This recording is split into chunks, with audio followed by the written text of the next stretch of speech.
Ok, donc là on va parler des antidépresseurs. Donc évidemment c'est un traitement qui est important. Alors prescrire des antidépresseurs à partir du moment où on a les critères de dépression pour avoir, on parle d'épisodes dépressifs caractérisés, un épisode avec bien les symptômes présents au moins pendant 15 jours, avec un retentissement fonctionnel, pas de diagnostic différentiel. Après on peut faire plein de caractéristiques, etc. Ça c'est de la psychologie un peu plus précise, mais pour ce qu'il faut retenir ici, effectivement, on va déclencher cette prescription. Voilà. La durée du traitement, parce que je ne crois pas que j'en parle après, hein, donc c'est au moins 6 mois après la levée des symptômes. C'est pas après le premier jour de prescription, c'est je prescris, combien de temps est-ce que je mets pour aller mieux? En général, c'est 3 semaines, un mois quand même, et après, c'est 6 mois. D'accord? Donc ça fait des durées de traitement globales de 7 8 mois, au moins. Pas moins, si on fait moins, prépare la prochaine rechute, hein. Ça, c'est important de traiter les épisodes complètement. Sinon, on prévoit déjà la prochaine consultation. Je partirai finalement des voies dopaminergiques, hein, pour aller vers les voies sérotoninergiques. Parce que les voies dopaminergiques, c'est vrai qu'on les connaît bien, ou en tout cas on en parle un petit peu plus, et pour rappeler un petit peu comment est-ce qu'elles s'organisent, enfin, de façon un petit peu schématique, hein, qui permettent effectivement d'avoir toutes les voies de la récompense, toutes les voies du fonctionnement global, pour rappeler que là, en fait, il y a des voies en fait, qui sont en fait, qui sont nigrostriées, hein, donc qui vont partir de la substance noire et qui vont aller sur le striatum, donc en fait, qui sont des voies motrices, hein. Ce sont ces voies-là dopaminergiques, hein, qui sont impliquées dans la maladie de Parkinson, avec un déficit de synthèse de dopamine qui va donc dans la substance noire, déficit de synthèse de la dopamine qui va provoquer des symptômes extrapyramidaux et donc des symptômes parkinsoniens et puis plus tard d'autres symptômes dans cette pathologie-là. Donc ça, c'est une voie très très motrice. Et puis il y a d'autres voies, hein, donc, qui sont des voies mésolimbiques, hein, qui vont partir du mésencéphale et se projeter en fait sur le système limbique. Le système limbique, hein, ce sont toutes les aires cérébrales qui sont concernées par le fonctionnement émotionnel.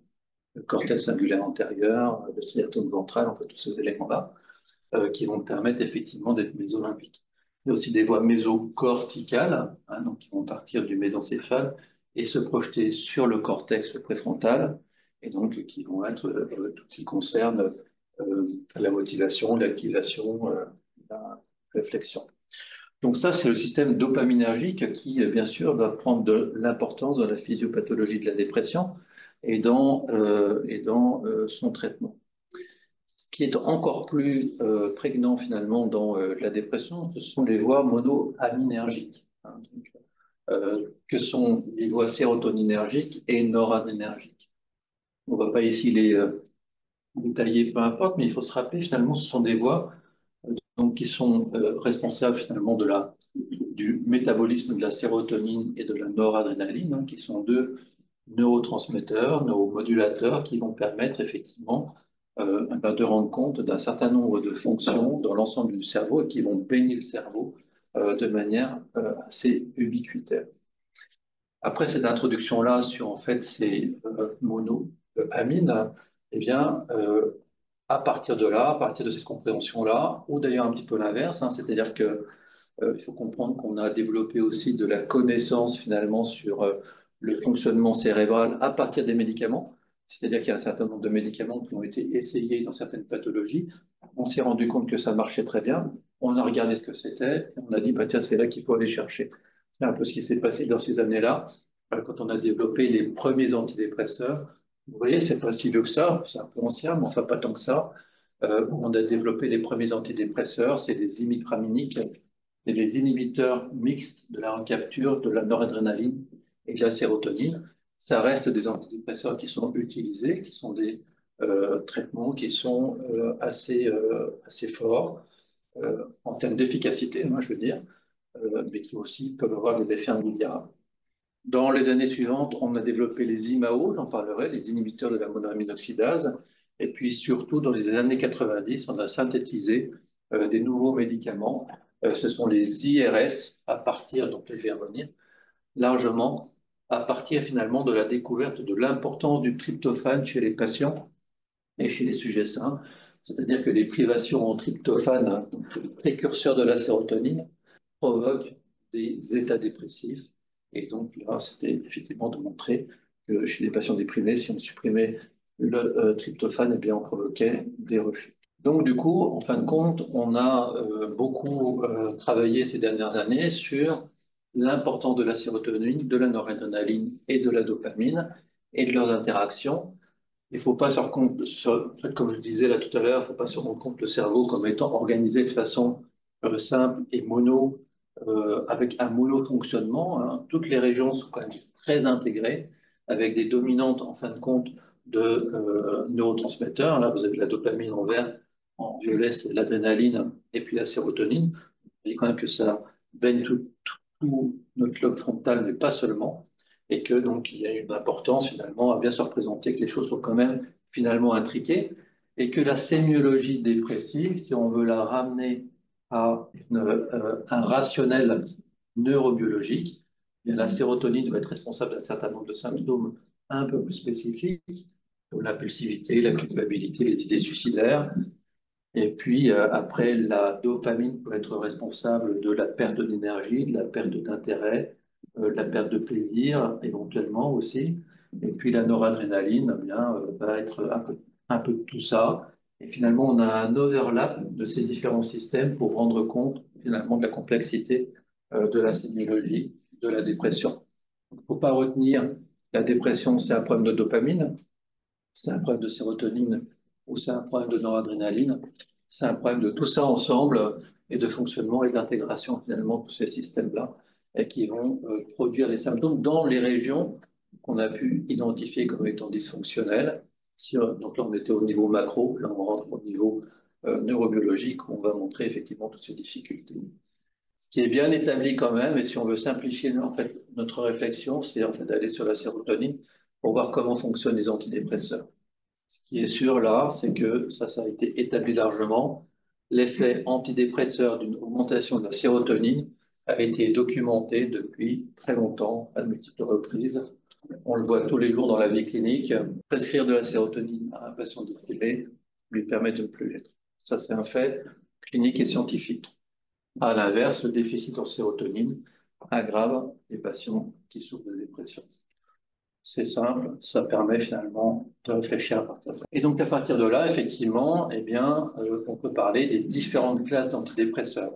Alors on va surtout détailler les IRS, hein, qui sont les plus fréquents, les plus populaires, on va dire, pour voir comment ça fonctionne. Parce que de toute façon, les autres, ils fonctionnent un petit peu pareil. Donc les tricycliques, les IRS-NA, c'est-à-dire qui recapturent à la fois de la sérotonine et puis la noradrénaline. Et puis les tricycliques, j'en ai déjà parlé. Les IMAO, c'est un autre fonctionnement.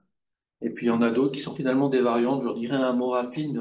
Quand on a bien compris ça, finalement, on comprend tout le reste. Et puis les deux petits nouveaux, alors celui-là, il n'est pas nouveau, en fait, c'est l'agomélatine, hein, qui va jouer sur les récepteurs mélatoninergiques. On change complètement de système, mais ça existe. Et puis, donc ça fait 10 ans, 15 ans. Et puis ça fait 2, 3 ans, effectivement, où on a l'eskétamine, qui est un dérivé de la kétamine, c'est l'énantiomère de la kétamine, qui est un inhibiteur des récepteurs NMDA. Donc là, on passe sur le glutamate, on est vraiment sur un autre système. Là, on a une frontière ici, là, on a deux époques, l'époque, je dirais, traditionnelle, avec la sérotonine, qui est vraiment le pilier, la noradrénaline, un peu moins la dopamine, comme vous pouvez le voir finalement, et puis l'ère un peu plus nouvelle avec le développement finalement sur le GABA, donc sur d'autres neurotransmetteurs ou neuromodulateurs. Les inhibiteurs de la recapture de la sérotonine, donc les produits phares des années 90 jusqu'à 2015, hein, ça a été surprescrit. Donc la sertraline, paroxétine, fluoxamine, citalopram, escitalopram et fluoxétine, le Prozac. Donc on va essayer de détailler le fonctionnement. Pour détailler le fonctionnement, on part de cette synapse.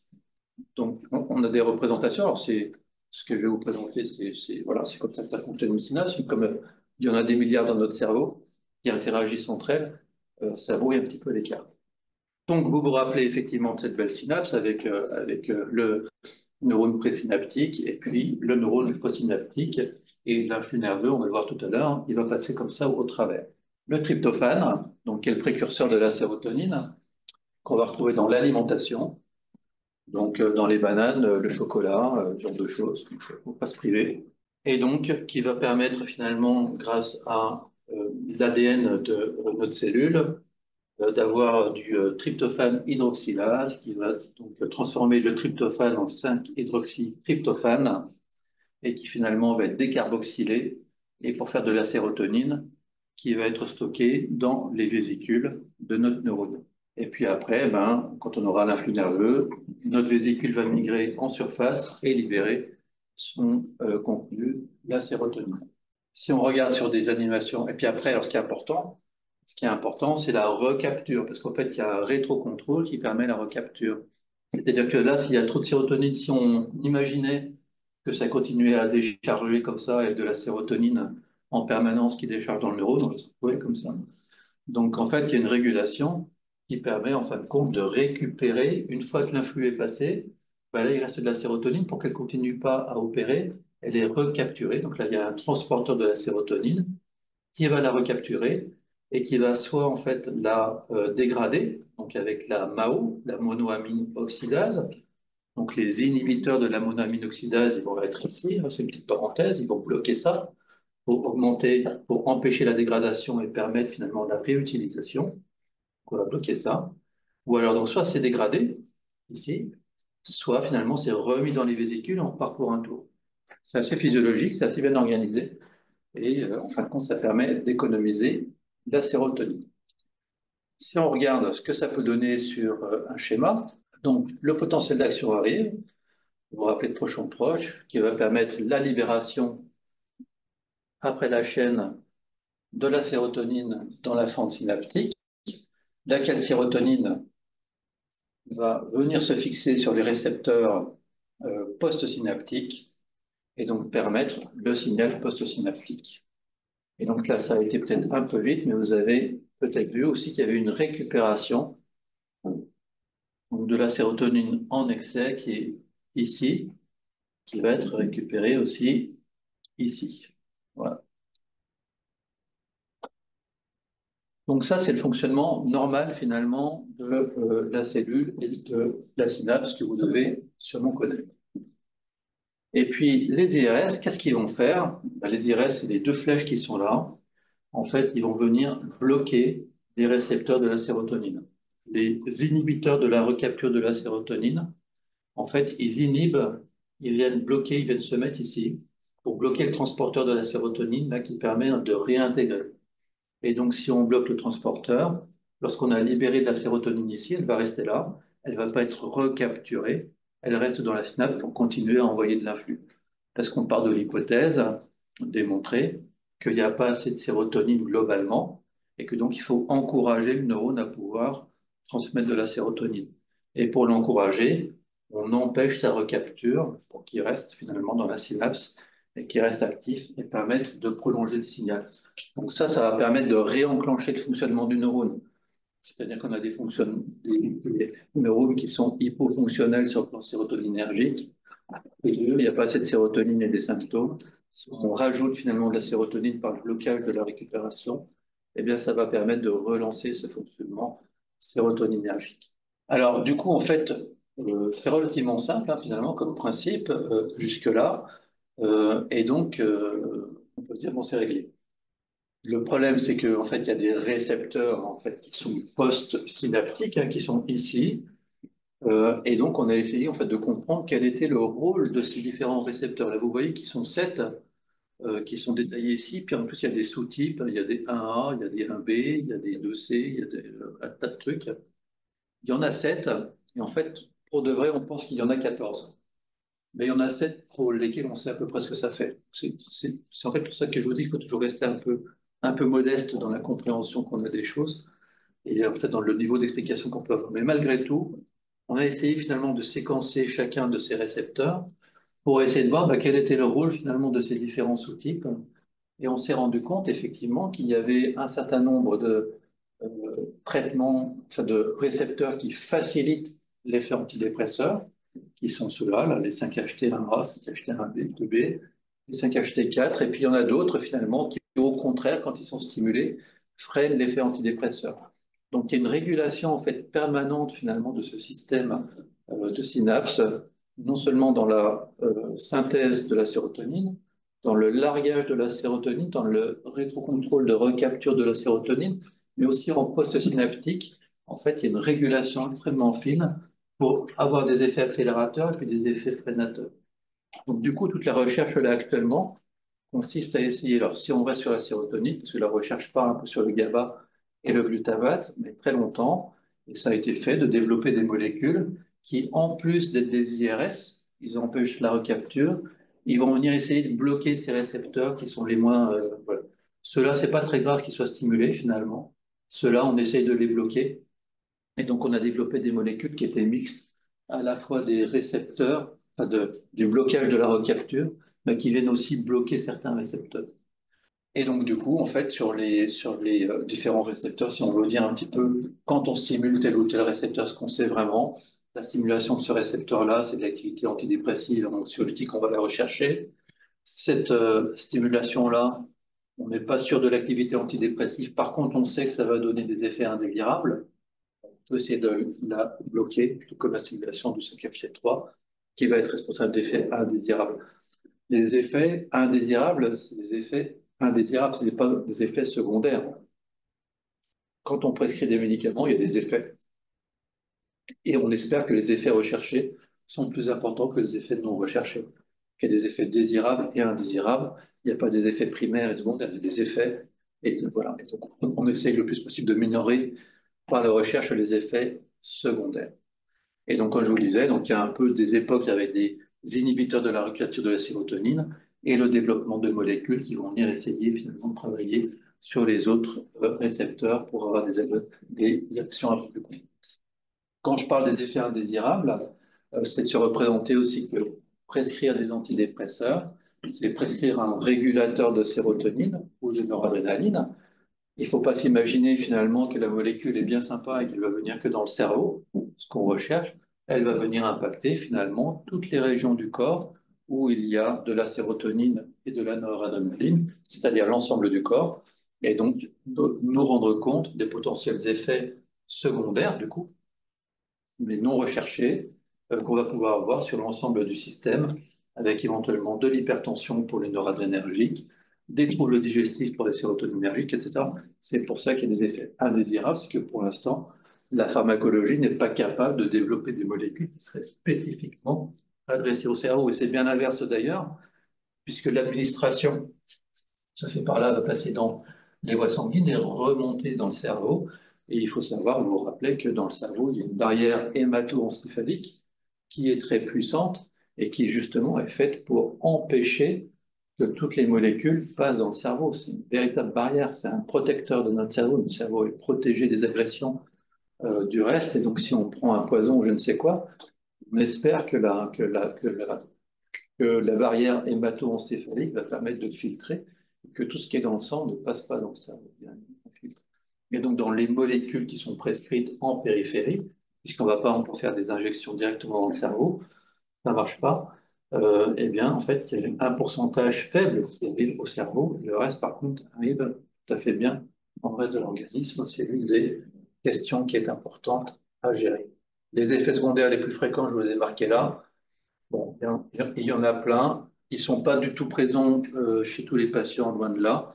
Ils ne sont jamais présents tous en même temps. D'une manière générale, un traitement qui provoque des effets indésirables est un mauvais traitement, et donc il faut en changer. Ça, c'est le principe de base. Donc, il faut les connaître, surtout pour savoir qu'il faut changer de traitement. Alors, une fois qu'on a fait en fait les IRS, on peut comprendre les autres classes en fait de traitements qui existent, donc les inhibiteurs de la recapture et de la sérotonine et de la noradrénaline, hein, qui vont être des molécules mixtes. Les IMAO, j'en ai parlé, tricycliques aussi. Comment ça marche? En fait, ça marche exactement comme sur la synapse sérotoninergique, sauf que c'est une synapse noradrénergique et que le nom des récepteurs, c'est pas des 5-HT, c'est des récepteurs alpha, alpha 1, alpha 2, présynaptique ou postsynaptique, et que donc ça va juste changer ça, mais que autrement, le fonctionnement est exactement le même. Et on a donc développé des molécules qui sont capables d'impacter les deux systèmes. Les IRS, c'est des inhibiteurs de la recapture de la sérotonine, ça va faire que la sérotonine. Et bien ceux qui sont dits mixtes, hein, comme le midazolam, comme la venlafaxine, ils sont capables finalement d'impacter les deux et d'aller travailler sur les deux systèmes, à la fois sur les récepteurs sérotoninergiques, mais aussi sur les récepteurs et sur les neurones noradrénergiques, ce qui permet d'avoir plus d'efficacité et plus d'effets indésirables.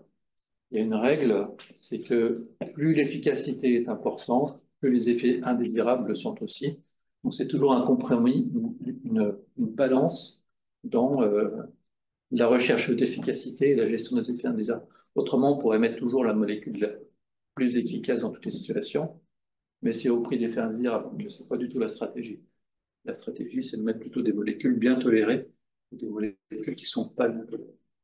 Les IMAO, un petit mot là-dessus rapide pour dire que c'est une classe médicamenteuse très compliquée d'emploi, qui doit être vraiment suivie de très près, donc c'est pas du tout en prescription fréquente, et que le principe, c'est d'inhiber finalement la monoamine oxydase qui permet la dégradation de la sérotonine, mais aussi de la noradrénaline, et permettre d'augmenter finalement le flux et la transmission de ces deux neurotransmetteurs.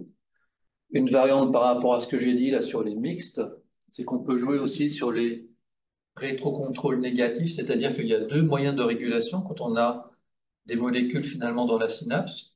Il y a la recapture qui permet finalement de récupérer finalement la sérotonine de soit de bloquer la recapture. Là, physiologiquement, il y a une recapture. Et il y a aussi des autorécepteurs qui entraînent un rétrocontrôle négatif, c'est-à-dire que quand il y a de la sérotonine dans la synapse, elle remonte, qu'il y a un signal qui est fait là, elle se fixe ici, et là, c'est un rétrocontrôle négatif qui arrête la neurotransmission. Et donc, c'est vrai aussi chez les noradrénergiques, il y a un rétrocontrôle négatif avec les récepteurs alpha-2, qui sont des molécules finalement qui vont, enfin, des récepteurs qui vont empêcher de continuer. Deux mécanismes, un par la récupération en fait, de la molécule par des transporteurs, et puis un autre par le rétrocontrôle négatif, par ces récepteurs alpha-2 ou par ces récepteurs 5-HT1.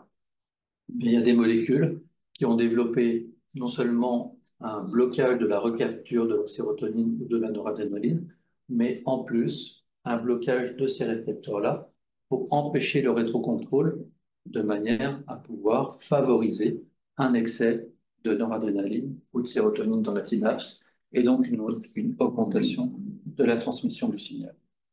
Voilà, donc là, on quitte le monde de la sérotonine, de la noradrénaline, pour aller sur un autre monde qui est celui de la lumière et de la mélatonine. Ça, c'est un autre principe de traitement, qui est le principe en fait qui va reposer sur la mélatonine.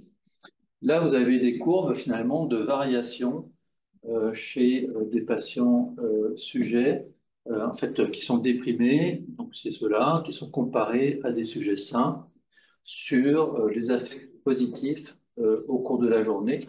On voit que les courbes ne sont pas tout à fait superposables. Et donc, en fait, on interroge des gens finalement sur des courbes d'humeur pour savoir comment est-ce qu'ils perçoivent les choses au cours de la journée. Et vous noterez d'ailleurs que l'humeur, et vous l'avez tous noté, que votre humeur est extrêmement variable en fonction de la journée.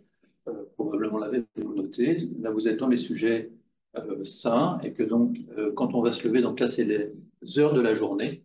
Et donc, effectivement, au lever, elle est pas très bonne.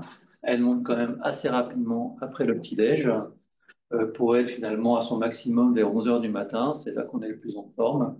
Et puis après, il y a un petit plateau, puis ça redescend gentiment jusqu'à la fin de la journée. Donc, ça, c'est l'humeur physiologique de tous les sujets. Chez les déprimés, on a un petit décalage de phase et une sous-représentation de ces éléments-là. Si on prend les affects négatifs, c'est-à-dire en fait de présenter des affects négatifs, d'avoir une vision morose des choses, eh bien on peut voir effectivement l'importance finalement de cette représentation chez les sujets déprimés qui varient beaucoup en fonction de la journée. C'est exactement l'inverse. En fait, à 11 heures du matin, c'est le moment où ils ont le plus d'affects négatifs par rapport aux sujets contrôle qui, eux, sont au mieux de leur forme. Donc ça, c'est des premières données. il y a eu plein de données en fin de compte sur la chronobiologie et sur la santé psychique et la lumière. Toutes les études, vous savez, qui sont faites aussi en Europe du Nord, où il y a moins de lumière quand même, il y a des hivers longs, il y a des nuits prolongées, donc il y a beaucoup plus de dépression et probablement c'est à cause de ce déficit de lumière et de mélatonine. Il y a eu des expériences aussi dans les années 70 que vous connaissez peut-être, de chercheurs qui se sont enfermés dans des grottes, qui ont fait des tas d'expériences pour voir comment est-ce qu'ils étaient sur le plan biologique, pour voir comment est-ce qu'ils se nourrissaient, pour voir comment est-ce qu'ils étaient sur le plan moral. Et donc, effectivement, ça a mal tourné, ces expériences, alors, pour certains d'entre eux, puisqu'un certain nombre sont sortis déprimés, il y en a un qui s'est suicidé un peu plus tard. Et donc, ça a montré effectivement qu'ils se sont correctement décalés de phase. Les phases, finalement, de rythme, de veille-sommeil sont complètement déterminées, sans s'en douter, par la lumière, et par des rythmes, et par l'alternance entre le jour et puis la nuit. C'est quelque chose d'assez fondamental, d'assez intuitif, mais finalement largement démontré, et que ça, c'est lié à la synthèse de la mélatonine. C'est-à-dire qu'on a finalement cette alternance qui est récupérée par notre rétine et qui est intégrée au niveau des noyaux suprachiasmatiques hein, qui vont déterminer notre synthèse de mélatonine et qui vont être des chefs d'orchestre finalement de synthèse de mélatonine, laquelle est vraiment rythmée. Ça, c'est ce qu'on appelle des gènes cloques. Les gènes cloques, c'est en fait des gènes qui s'expriment en fonction de l'horaire. Donc, ils ne s'expriment pas tout le temps, ils s'expriment quand ils sont stimulés par la lumière. Et on s'est rendu compte que ces gènes cloques, donc là c'est l'horloge centrale, mais qu'en fait il y a des gènes cloques dans le rein, il y a des gènes cloques dans le foie, il y a des gènes cloques dans l'intestin, et que le chef d'orchestre finalement va provoquer une biologie, une neurobiologie globale de l'organisme en fonction de cette lumière qu'il va capter ou qu'il ne va pas capter. Chez les déprimés, on se rend compte effectivement qu'il y a un déficit de fonctionnement de ce noyau suprachiasmatique et de synthèse de la mélatonine. Donc, on a développé effectivement des agonistes mélatoninergiques.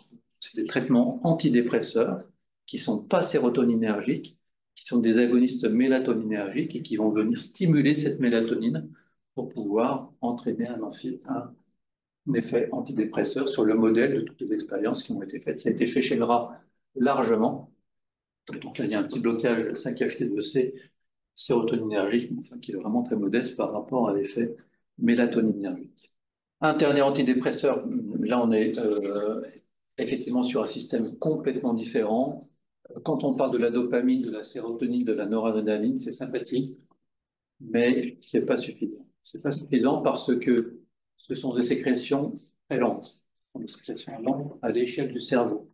Si vous prenez la dopamine, en fait, pour avoir un shoot de dopamine devant quelque chose qui vous fait plaisir, un film qui vous fait plaisir, qui est marrant, une situation sympa, c'est pas de l'ordre de la milliseconde que ça se passe, hein. C'est de l'ordre de la seconde, voire de la minute. Donc c'est en fait des sécrétions qui sont assez lentes. Et puis finalement, la sérotonine et l'adrénaline, c'est aussi de l'ordre de la seconde, etc. C'est pas des stimuli qui provoquent en fait les réactions qui sont hyper rapides au niveau du cerveau. Ça peut être rapide sur le périphérique, sur le cerveau, c'est rapide bien sûr à notre échelle mentale, mais à l'échelle du cerveau, c'est quand même hyper long. C'est-à-dire que la capacité à faire tout ce que je fais là, et puis à pouvoir faire comme ça très rapidement et très bien, très coordonné, c'est pas la sérotonine, c'est le GABA et le glutamate. C'est ça en fait qui fait que le cerveau est super rapide. Ah, ben, tu n'importe quoi. Et donc c'est ça finalement qui nous donne notre rapidité, notre vitalité. Et donc si on prend finalement ces neurotransmetteurs que sont euh, la dopamine, la sérotonine et puis la noradrénaline, on est sur 20% des neurones. Tout le reste, c'est du glutamate et du GABA auquel on n'a pas accès en fin de compte. Donc on est sur l'arbre, on est sur le gatekeeper. Quand on traite ça, on est sur le gatekeeper, on n'est pas sur la masse de ce qu'il faudrait pouvoir traiter. Donc il y a plein de labos qui ont essayé de développer des tas de molécules sur le GABA et sur le glutamate, avec beaucoup d'échecs, beaucoup d'argent perdu. Les seuls qui ont développé, donc ils ont développé l'eskétamine, donc qui a pour objectif, en fin de compte, de venir bloquer les récepteurs NMDA et donc de permettre finalement une augmentation des récepteurs en pas sur les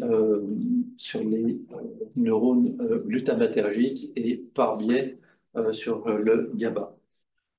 Donc c'est un antidépresseur qui ne se prescrit pas tout seul. En fait, ce n'est pas un antidépresseur qu'on va mettre d'emblée chez quelqu'un comme ça. C'est en fait chez des patients qui présentent des résistances à deux lignes d'antidépresseurs. Et donc, on va prescrire ça en concomitance à un autre antidépresseur. Donc, on est sur le début d'une histoire sur le GABA et le glutamate, qui ne sont plus à service, mais enfin, c'est sûrement le début. Et en fait, c'est pas par voie orale, hein, c'est par voie nasale. C'est des injections nasales, donc qui changent complètement le principe. Donc là, c'est un champ qui est en train de se développer, qui est complètement nouveau.